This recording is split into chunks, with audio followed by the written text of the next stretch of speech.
Good morning, everyone. It's Sunday, February 14th. It's Valentine's Day. Massachusetts Speaker of the House, Ron Mariano, is our guest this morning. Let's go on the record. He's been on Beacon Hill. He's been a power broker for decades behind the scenes, and now he's front and center as the new Speaker.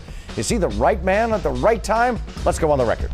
From WCVB Channel 5, the inside word from Washington to Beacon Hill. Today's newsmakers are going on the record. Welcome to OTR. I'm Ed Harding, along with News Center 5's political reporter Janet Wu. It's great to have you with us. We are pleased to welcome the Speaker of the House, Ron Mariano, to Studio C this morning. As you can see, our social distancing protocols remain in place as we do our part this time of COVID-19. Ron Mariano became the Speaker in late December, succeeding Robert DeLeo. He has represented the 3rd Norfolk District since 1991. Proud son of Quincy. Mr. Speaker, it's great to see you. But by the way, we just showed a picture of you with the mustache, and now the mustache is gone. Where'd the mustache go? It went the way of the pandemic. Oh, you did, huh? Yeah, when the pandemic hit, everyone was growing a beard, so I started shaving. Well, you're welcome. It's great to see you with us, and thanks for coming in this morning. Congratulations, Mr. Speaker. I've known you for a little while. It's the first time I've actually been able to call you Mr. Speaker. So as you know, the biggest issue now facing the state is the pandemic, and everyone is trying to get that vaccine. So how happy are you with the distribution system right now? Well, the vaccine distribution system has been problematic, and I think we've seen a whole bunch of problems in the way that we've rolled this out. Number one, there seems to be little flexibility in the ability of anyone to access the vaccine. If you don't fit a fairly rigid profile of being over 75, computer literate, and being able to drive, you're going to have some difficulties in the program that's set up now. So we've been working with folks to address some of the complaints that we're getting from our constituents and forwarding to the governor. And I've written a letter asking him to take some of the federal money that we're going to be receiving and start to do mobile vaccine units, and to certainly keep the 211 system open later at night and open it on weekends. It's hard to believe that it's only open 8:30 to 5. We need more access, and folks need to be able to make appointments. As you know, the governor this past week added a new group of people who can get a vaccine right now, and that's people who take the seniors to get a vaccine. And some people are trying to make money off of that. What's your reaction to all of this? Well, I was disappointed. I don't think it makes an awful lot of sense. I was a member of the Vaccine Commission, and we put a lot of time and effort into categorizing the folks who needed to get the vaccine in a sequential order, the ones that would be most affected. And we concentrated on the folks over 75 who were in congregate housing. We felt that they were the most at risk of dying. And so we'll never know how many lives we saved by getting the vaccine to them first, but I'm convinced that was the way to go. By allowing people to jump ahead of the categories, we've sort of wasted the work that this commission did.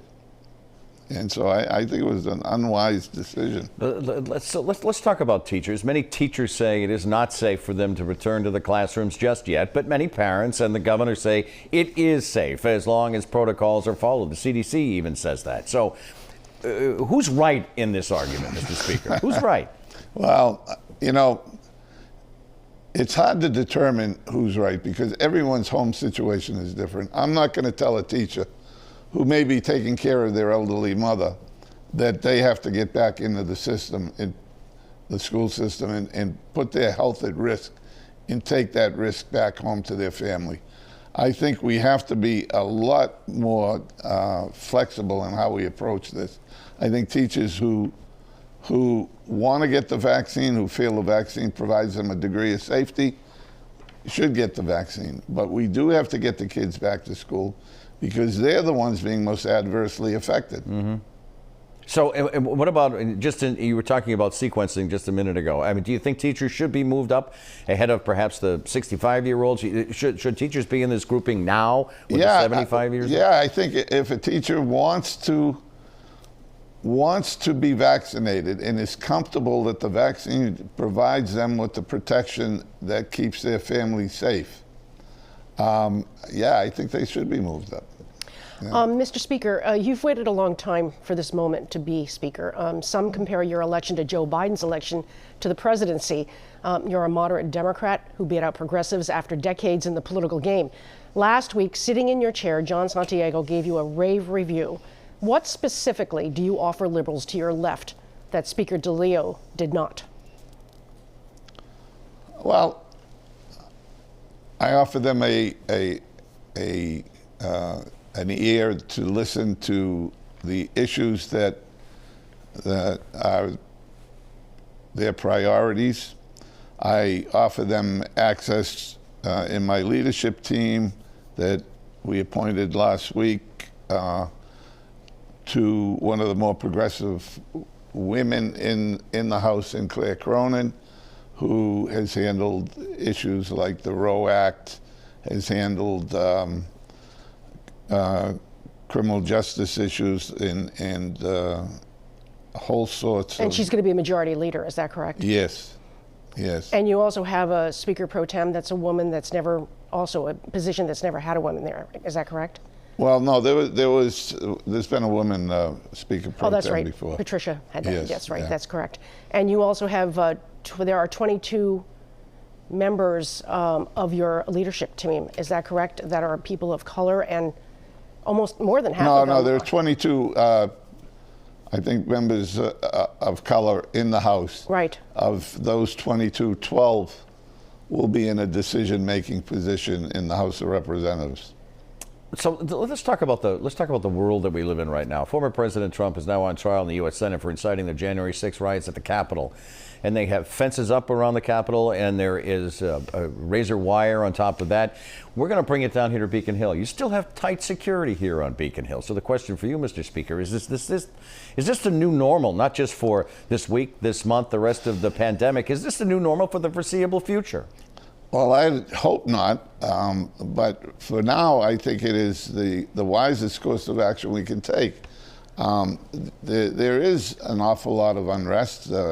It was hard to watch what went on in the Capitol and not bring it home and say what would happen if they had rallied outside the State House in Boston. So we will continue to evaluate our security, and we have a new committee that is going to look at that going forward. Do you feel comfortable going to work? Do you feel safe and secure going to work? I do. You know, we have a state police detachment across the street.